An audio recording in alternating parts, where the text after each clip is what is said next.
here on Omega Radio Broadcasting Network for encouraging words on marriage. And listen, guys, check out our new website, www.marriagevantagepoint.com. And remember, you are the MVP in your marriage. Hello. We're having a little bit I think my wife of is in real fun. form today. No, this is my form. I'm a fun girl. So I'm always having fun. So sometimes I invite my husband, who is in a completely different country, who needs a visa, to come over to the fun country to have a good time and go back. So I think his visa was denied for fun. But anyway. Anyway, it is great to be back. My green card was denied. His green card, yeah, he's got a visa, but I visit her fun country, but I don't. Yeah, stay there. he can't stay there. Like, it just doesn't work for him. So he's in this stiff country. So, but anyway, it is so good, and that's how different we are. Yard. This is just the real who we are. The real deal. Yeah, my husband is completely one of the most reserved people that I know, and I am just like a social butterfly. Once the door opens, the reservation is gone. I know about that. But anyway, but that's just us. This is our life. Like, we're so different, but it's okay. And funny enough, all right, so let me talk about the weather and what we did this morning. We went fishing this morning. Guys, you know how much we love fishing. We love fishing. So if you're out there and you have an old boat that you don't need anymore, we'll take it. No, I'm kidding. But anyway, we love fishing. That's just, I really do believe that the Lord has given you something in your heart that makes you really just feel, I don't care what it is, if it's grilling, if it's just sitting in your backyard at a certain time and just hanging and having a good time, whatever it is. I really do believe that the Lord is so gracious in his gifts. He doesn't always just want us to work. The Bible says Sabbath was made for the man, not man for the Sabbath. So I think there's something out there that you would love to do. Not shopping, ladies. Come on. I am not a shopper. I'm not a shopper. I'm not a mall rat at all. I go into 2 stores and I'm out. That is true. Yeah, so I am not a mall rat. So, but we really... This is not the topic. No, it isn't. We're just chit-chatting with you guys today because, we're so happy that you're there. So we just want to say hi and bring you into our world. So this is our world. So we fish and we play basketball. I am getting a little bit too old for basketball, so I'm diving into pickleball a little bit. And I'm listening to Michelle saying pickleball, and I'm saying to myself, pickleball? We were built on basketball. Yeah, we are. That's our thing. So yeah, new to get used to. It's new to get used to, but we change. But we're not changing, and just leaving each other behind. We're trying to drag it. He's trying to drag me still to basketball. I'm trying to drag him to pickleball. But anyway, before we run away and not do what the Lord told us to do in our hearts, but so we went fishing. So we're tired, but we've had a great, wonderful day. But anyway, today we're talking about the myths in marriage, marriage myths that people tend to believe. And we just want to blow some of the smoke off for that right now. Blow them off. Yeah, it's so crazy because what it does, it leaves you believing that it is true, and it leaves you isolated. As a matter of fact, a lot of us at one point or even now still believe some of these things. Yeah. And they're not true. In Jamaica, they would say, no go so. But that means it's not true. It's just not true. Absolutely false. Yeah. So and some of the things that we've believed and put a blanket of disbelief and lies over our marriages, we want those away from us, and we want our minds and our hearts into the right place. And we just want you guys to understand that whatever you're going through, you're not alone. And that's one of the biggest myth, I think, is your marriage is great if you have if you're having no issues, no In other words, conflicts. if you have no problems in your marriage, it's a great It's a marriage. great marriage. That is a lie. It's a lie, and it's a lie from the pit of hell. There is no such. We have conflict. It's how we choose to manage those conflicts.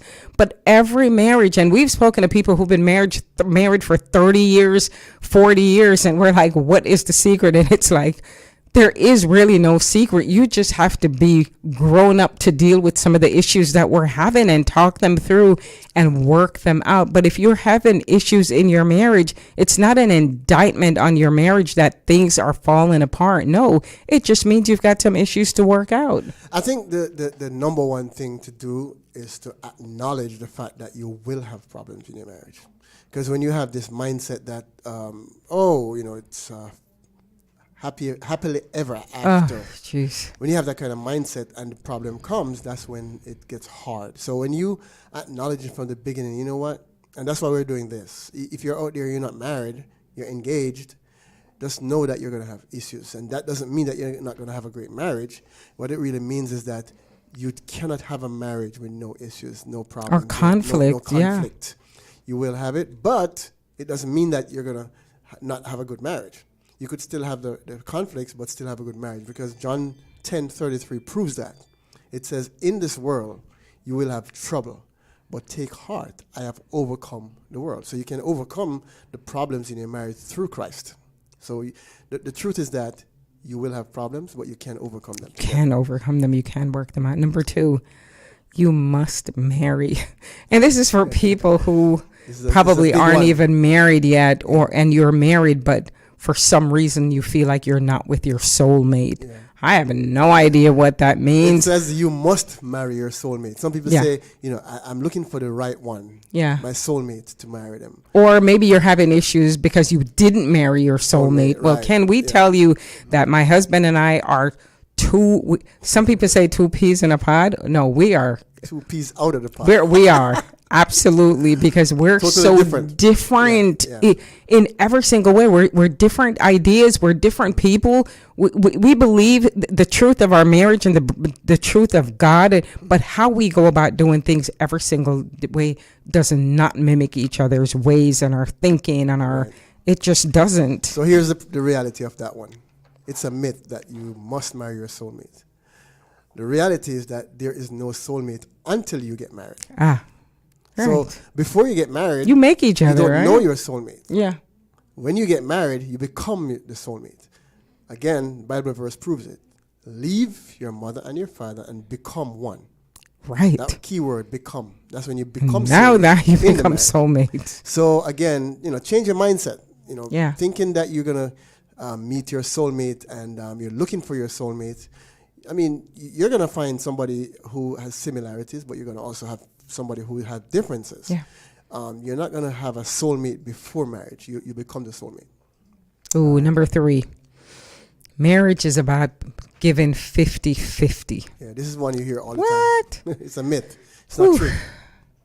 So here's my thing. That measurement of 50-50, what if your spouse have a little distance issue, or I have a little measurement with my distance? So I'm thinking I'm giving 50%. Your spouse is going to think that you're probably giving 30%, or I might feel that my husband is given 40% or whatever. So even in your marriage, you glorify God through your marriage, but you have to give God 100%. So whatever you do, and do it unto God, the Bible say, do it wholeheartedly, so that there isn't a measurement on what you're putting in. You're doing everything to the glory of God. So if you're glorifying God in your marriage, you won't have to measure about being measured in your marriage, because you're giving God your all. So when you're giving God your all, you're going to naturally give your marriage your all. Right. And it's not to say you're looking, I'm giving no, it is the marriage. It is one unit under God. And remember, it's not perfection. It's the aim. It's your what you're aiming to do. So if I'm aiming to give Michelle 50%, I'm thinking in my mind, what, I'm going to I'm going to give 50 because she needs to give 50. You just said it, right? She may be thinking I'm giving 30.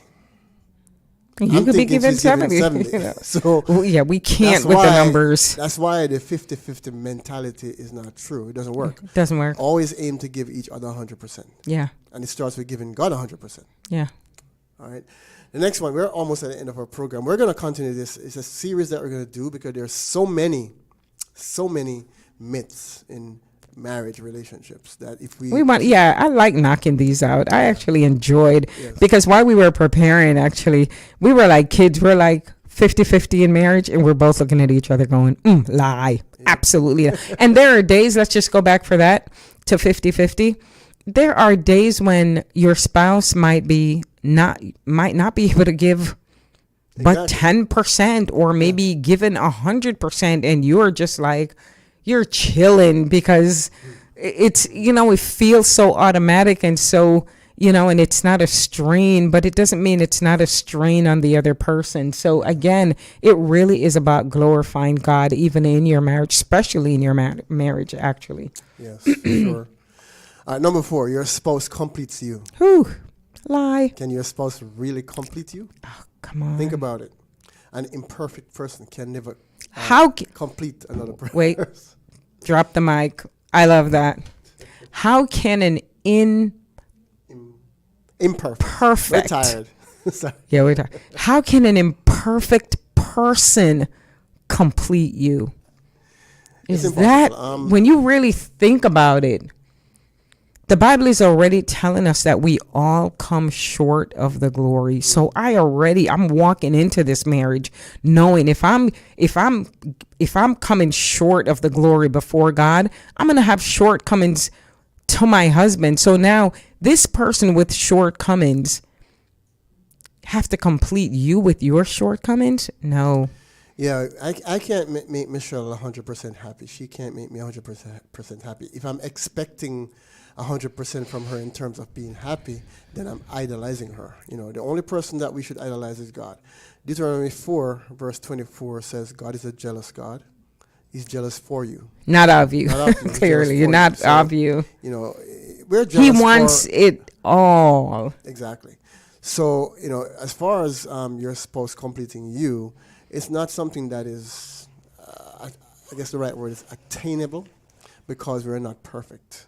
Only God is perfect. And that kind of setup for the other person it's horrible. It's actually horrible for them because they cannot complete you. And when that expectation goes on someone, or you're expecting that, there's no way that person can fulfill that in your life. Yes. And the last one for today is money will make everything better. A lot of times I'd like to try that one though. Yeah. If we're gonna fail trying anything, let's try with the with the money. We've experienced that is not true, and I'm sure you guys have too, as married couples and families. There's a verse that says the love of money is the root of all evil, right?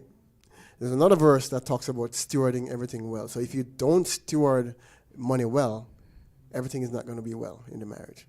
And we are not perfect. So there are times when you're not going to steward it well. So basically, money will never make everything better in your marriage. Never. And that's the truth. Does help though, y'all. But it helps, but you need money. But it doesn't complete. It doesn't make everything anything unless perfect. You use that money to go and spend it investing in your marriage, like counseling, like retreats. Then that money is being worked in a good way. Yes. So if you're going to think money will come, I'll buy my own car, I'll never drive with him. So just going back real quickly before we close out, when we talk about we can't complete each other, I'm going to read a few names for you, right? And this is not your spouse. Alpha and Omega.